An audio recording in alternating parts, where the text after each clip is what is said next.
ఇంత పెద్ద కొరమట్ట పడుతుందని అసలు అనుకోలేదు. నమస్తే మామ. ఇగో ఇక్కడ ఈ లొకేషన్లో నేను ఇప్పుడు కొర్రమట్టలు పట్టడానికి వచ్చా. ఈ మొట్ట ఫస్ట్ సారి ఈ ప్లేస్లో అటాక్ ఇచ్చింది, కానీ అప్పుడు మిస్ అయింది. దాని తర్వాత ఇక్కడ అటాక్ ఇచ్చింది. ఆ తర్వాత షార్ట్ కొడితే వచ్చి ఒడ్డు మీద పడ్డది.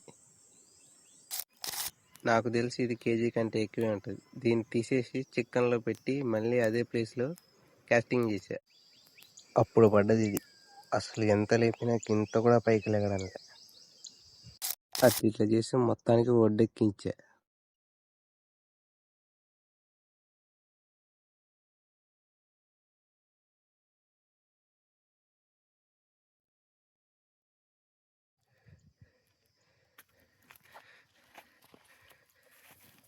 దీన్ని ఒడ్డుకు తీసుకొద్దామని నీరట్లో దిగి బ్రెడ్ లైన్ని పడితే ఒక్కసారిగా లాక్కెళ్ళింది.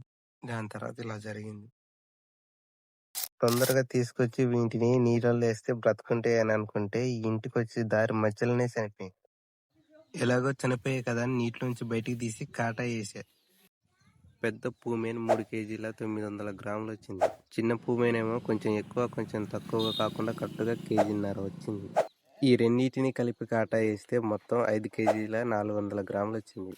ఈ 2 పూమేన్లని కేజీ 150 చొప్పున అమ్మేశా. మా దగ్గర కేజీ 150, మీ దగ్గర ఎంతో కామెంట్ చేయండి. ఇప్పుడు ఒక 400 ఇచ్చిండు, సాయంత్రం ఒక 400 ఇచ్చిండు, మొత్తం కలిపితే 800. నేను ఇప్పటిదాకా పట్టిన దాంట్లో ఇదే అతి పెద్ద పూమేన్. మీరెంత పెద్దది పట్టారో కామెంట్ చేయండి.